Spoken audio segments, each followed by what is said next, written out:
अस्सलाम वालेकुम नाज़रीन, खानज़िया एकेडमी में आपका खैर मक़दम है। आज मैं आपको इंग्लिश का एक एक्सरसाइज जो ज़्यादातर कॉम्पिटिटिव एग्ज़ाम्स में आता है उसके बारे में बताता हूँ, जो कॉम्प्रहेंशन कहलाता है। एक्चुअली ये एक पैसेज होता है जिसको हम रीडिंग करना पड़ता है, उसके बाद उसके क्वेश्चंस दिए जाते हैं, उसके हमको आंसर्स उस पैसेज के अंदर से चुनना होता है। कॉम्प्रहेंशन के माने ही होते हैं समझ बूझ, फ़हम या इदराक, यानी समझ कर उसको हमको रीड आउट करना है, उसके बाद जवाबात उसके अंदर ही हमको उसी पैसेज के अंदर से तलाश करने का है।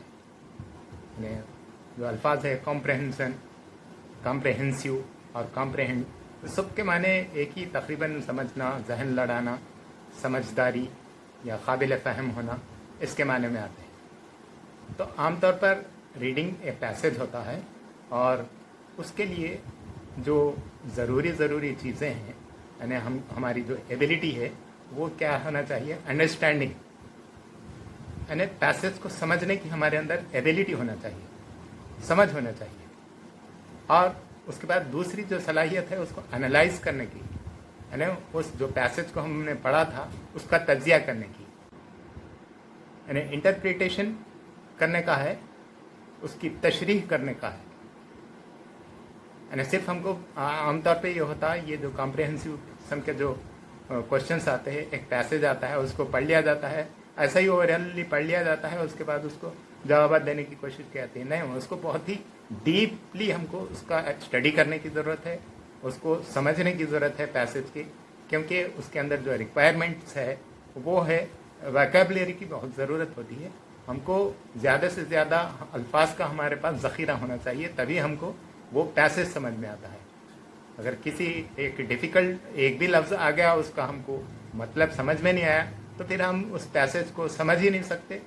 अगर हम समझ नहीं सकेंगे तो जवाब नहीं दे सकेंगे। इसलिए हम ज़्यादा से ज़्यादा अपना वोकैबुलरी बढ़ाएं, अपने ज़ख़ीरे अल्फाज को बढ़ाएं, ज़्यादा से ज़्यादा अल्फाज को, उसके मीनिंग को मालूम करने की कोशिश करें। और दूसरा, रीडिंग विथ अंडरस्टैंडिंग एक सलाहियत हमारे पास ज़रूर होना चाहिए।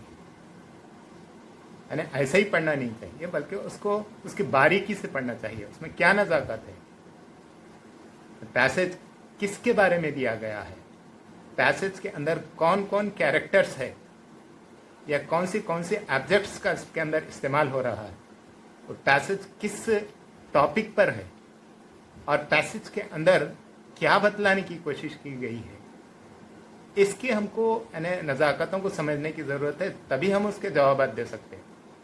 उमन बहुत ही यानी एक बारीकी से पैसेज जो दिया जाता है उसके अंदर सीन भी हो सकता है, अनसीन हो। सीन पैसेज तो उस वक्त होता है जब हम लोग कोई कोर्स की किताब पढ़ रहे हैं, जैसे इंटरमीडिएट है, डिग्री है, एसएससी है, और हमारा जो लेसन था उसके अंदर से एक पैसेज दिया, वो सीन पैसेज कहलाता। अनसीन पैसेज जो है कहीं से भी एक पैसेज लिया जाता है, दिया जाता। तो सीन पैसेज फिर भी आसान है, अनसीन पैसेज बहुत ही मुश्किल होता है। हम सिर्फ इसको इस तरह से न लें कि एक पैसेज होता है, उसमें से हमको जवाब ढूंढने का है, वो बड़ा आसान नजर आता है, जवाब तो उसी में मिल जाएंगे। लेकिन ऐसा नहीं, जो कॉम्पिटिटिव एग्जाम्स होते हैं उसके अंदर बहुत ही बारीकी से दिया जाता है, बिल्कुल छोटा सा मैटर रहता है, उसमें कई सवालात बनते हैं, और बेशतर सवालात तो ऐसे होते हैं जिसका डायरेक्ट जवाब नहीं होता, इनडायरेक्ट जवाब होता है। एक तो डायरेक्ट जवाब वो होता है जो पैसेज के अंदर डायरेक्ट मिल जाता है, जो भी क्वेश्चन किया गया उसके अंदर हम अंडरलाइन कर ले सकते हैं पैसेज के अंदर के उसका ये जवाब है। लेकिन इनडायरेक्ट जवाब वो होता है जो हमको लाइन को पढ़ के समझना पड़ता है, उससे हमको जवाब निकालना पड़ता है, उसके अंदर नहीं रहता, उस पैसेज के अंदर वो वर्ड ही नहीं रहता, उसका तस्करा ही नहीं रहता, लेकिन उस किस्म का सवाल दिया जाता। तो हमको उसको समझना चाहिए, सिचुएशन को समझना चाहिए। आमतौर पे जो क्वेश्चंस दिए जाते हैं उसके अंदर सवाल के अंदर सवाल बनाया जाता है। जैसे कोई सिचुएशन दे दिया गया, यानी रेनिंग कहीं पे बता दिया गया, या नहीं तो कहीं ये बताया गया कि वो गुस्से का एक्ट था, तो ऐसे वक्त क्या करता है, उस किस्म के सवाल पूछता है, उससे रिलेटेड सवाल पूछता है। हमको समझना पड़ता है कि क्या सिचुएशन होने की वजह से उसको कौन सा वहाँ से जवाब देना हमको चाहिए।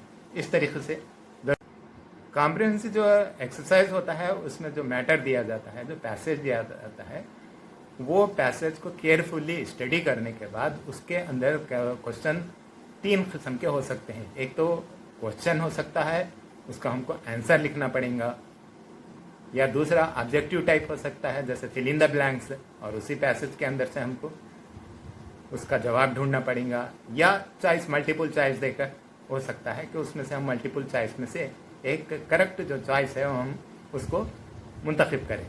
तो डीप रीडिंग और डीप थिंकिंग इसके लिए बहुत ज़रूरी है।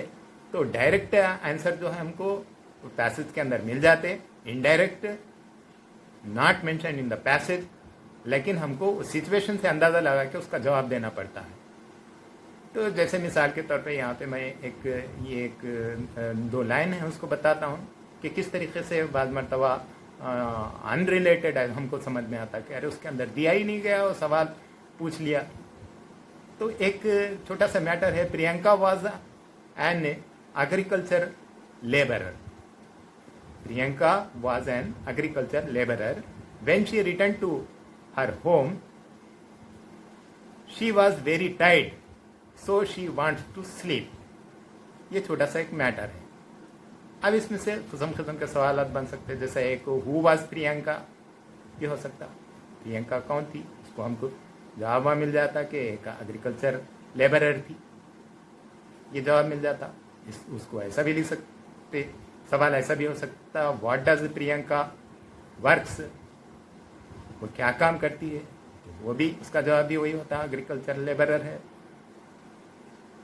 लेकिन यहाँ पे हु रेफर्ड टू शी सवाल है, हु रेफर्ड टू शी, यानी शी का मतलब यहाँ पे क्या हुआ, तो हमको इस पे गौर करना पड़ेगा। पहले नाम दे दिया Priyanka was an agriculture labourer, अब वो प्रियंका के बारे में ही है। When she return to her home she was very tight, 2 जगह शी आया, वो शी कौन है, तो हमको अंदाजा लगाना पड़ेगा कि वो शी कोई और नहीं बल्कि प्रियंका है। तो सवाल ऐसा भी हो सकता हु रेफर्ड टू शी, तो शी रेफर्ड टू प्रियंका जवाब हो सकता। यानी जहाँ पे भी ऐसे पैराग्राफ के अंदर ही दिया, शी दिया, इट दिया, दे दिया, तो उसको किससे रेफर किया जाता है वो, तो हम उसको ही, शी, इट या दे कौन है उसको यानी स्टडी करके हम उसका जवाब देना पड़ेगा। एक और मिसाल, all villagers gathered under a tree. एक मैटर है छोटा सा, all villagers gather under a tree, they wanted to discuss the village issues. तो यहाँ पे दे रेफर्स टू, दे कौन है, all villagers gathered under a tree, कौन जमा हुए एक ट्री के नीचे, villagers.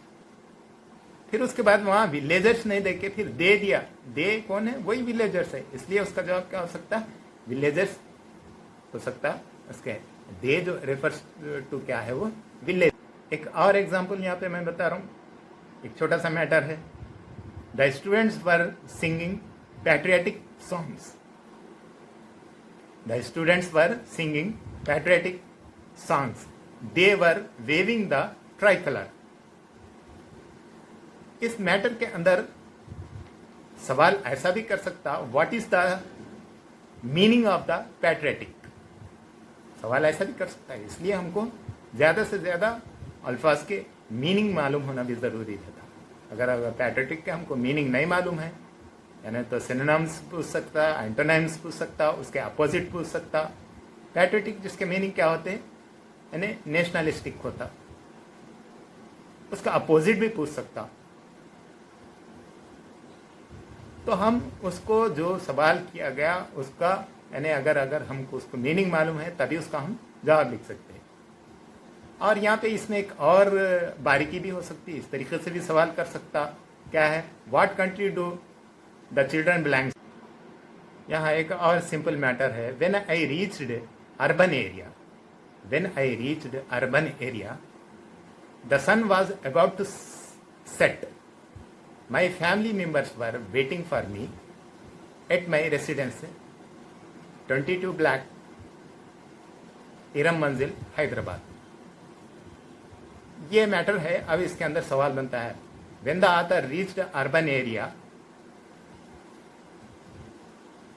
Whether it was morning और इवनिंग, ऐसा सवाल करना। हालांकि वहां पे मॉर्निंग और इवनिंग का कुछ भी जिक्र नहीं, लेकिन हम सनसेट से अंदाजा ला सकते कि वो कौन सा टाइम था, सनसेट कब होता है, ग्रुप कब होता है, इवनिंग। तो हम उसको इवनिंग उसका जवाब लिख सकते हैं। यानी डायरेक्ट जवाब के बजाय यानी सवाल इनडायरेक्ट सवाल है और जवाब भी इनडायरेक्ट है। Which urban area mentioned in paragraph, paragraph में तो ऊपर तो नहीं मेंशन किया गया, लेकिन नीचे या लास्ट में एड्रेस जो बताया गया वहां पे हैदराबाद मेंशन किया गया, लिहाजा उसका जवाब हम हैदराबाद है। इसलिए हम प्रैक्टिस यानी टेढ़े मेढ़े अंदाज में करें प्रैक्टिस, इतना इजी नहीं देखें कि हम ये एक मैटर रहेगा बस उसमें हमको जवाबात मिल जाएंगे। इसलिए ऐसे टेढ़े टेढ़े किस्म की सवालात की प्रैक्टिस। कॉम्पिटिटिव एग्जाम्स के अंदर एक जो इंग्लिश का एक्सरसाइज होता है वो क्वेश्चन टैग का भी होता है। क्वेश्चन टैग का बहुत ही इम्पॉर्टेंट होता है, क्योंकि उसके अंदर एक स्टेटमेंट दिया जाता है और उसके अंदर उसी स्टेटमेंट को बदल कर उसको क्वेश्चन में चेंज करने का रहता है। तो उसी स्टेटमेंट के अंदर से हमको एक टैग लगाना पड़ता है, एक उसके अंदर से चूज करके उसका, जिससे वो क्वेश्चन में तब्दील हो जाए। यानी वो उसमें स्टेटमेंट भी शामिल होता है और क्वेश्चन भी। तो इसका जो उसूल है ये क्वेश्चन टैग लगाने का, वो ये है कि a positive statement is followed by a negative question tag. अगर स्टेटमेंट पॉजिटिव है तो उसका क्वेश्चन टैग क्या बनेगा, नेगेटिव बनेगा। और उसका उल्टा, and A negative statement followed by positive question tag. अगर स्टेटमेंट नेगेटिव है तो क्वेश्चन टैग क्या बनेगा, पॉजिटिव बनेगा। अब यहाँ पे एक सेंटेंस है, जैसे the servant have not closed the doors, the servants have not closed the doors. इसके अंदर क्वेश्चन टैग जो रहेगा हैव दे, हैव नॉट जो है वो इसके अंदर जो स्टेटमेंट के अंदर आया वो नेगेटिव है, तो उसका क्वेश्चन टैग जो बनेगा वो हैव दे बनेगा। हैव नॉट के बजाय क्या बनेगा, वो हैव दे, दे का भी तस्करा है उसके अंदर। यानी सर्वेंट, यानी सर्वेंट्स है, प्लूरल है, इसलिए वहां पे दे लगा रहे हैं, सर्वेंट्स के बजाय दे लगा रहे हैं, इसलिए उसका क्वेश्चन टैग जो होगा हैव दे ये रहेगा। तो जो वो उसूल है in the sentence, the servant is plural, so a plural helping verb they का उसका इस्तेमाल किया गया। तो a negative statement is followed by a positive question tag, ये उसका उसूल है। Example, Ahmed is from Hyderabad, Ahmed is from Hyderabad. इसके अंदर इज जो है वो पॉजिटिव है, अहमद इज फ्रॉम हैदराबाद, ये पॉजिटिव इसका स्टेटमेंट है। तो अब क्या इज का नेगेटिव बनना, तो क्या बनेगा, इज नॉट ही, यानी अहमद की जगह हम ही इसका इस्तेमाल कर रहे हैं कि अहमद इज फ्रॉम हैदराबाद, तो क्वेश्चन टैग क्या बनेगा उसका, इज नॉट ही। तो और मोर रूल्स जो उसके क्वेश्चन टैग के वो है, if we find rarely, barely, hardly, seldom, never, neither, none, not, no in a sentence, it means sentence is negative, उसको नेगेटिव में हम शुमार करेंगे। उसका क्वेश्चन टैग क्या होगा, use a positive question tag. जैसे एग्जाम्पल के तौर पर यह है, I hardly go there, do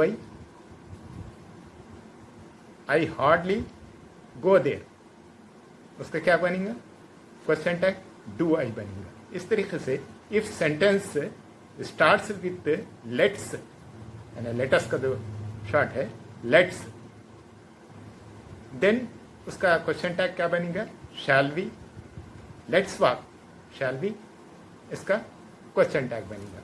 इस तरीके से कुछ एग्जाम्पल्स है जो क्वेश्चन टैग्स के हैं, वो आपकी प्रैक्टिस के वास्ते थोड़े से बता दे रहा हूँ। जैसे please turn off the cooler, please turn off the cooler. Turn off ये क्या है, ये पॉजिटिव है, इस वास्ते डू नॉट यू, इसका क्या बनेगा, क्वेश्चन टैग बनेगा। Karan was a great player, was a, Karan was a यहाँ पे क्या है, एक पॉजिटिव यानी स्टेटमेंट की निशानी बता रहा, तो हम उसको वाज नॉट ही यानी करण को ही बना दिया, वाज नॉट ही, उसका क्वेश्चन टैग बना। I am not afraid of them, I am not afraid, not afraid या नेगेटिव है, तो एम आई उसका पॉजिटिव क्वेश्चन टैग बनेगा। इस तरीके से you are a teacher, are not you. I should not open the box, should I या should not to, should I. यानी स्टेटमेंट के अंदर अगर वहाँ पे अगर नेगेटिव है तो क्वेश्चन टैग पॉजिटिव होगा, और स्टेटमेंट के अंदर पॉजिटिव है तो क्वेश्चन टैग नेगेटिव होगा। इसका ख्याल रखें हम, ये भी बहुत इम्पॉर्टेंट एक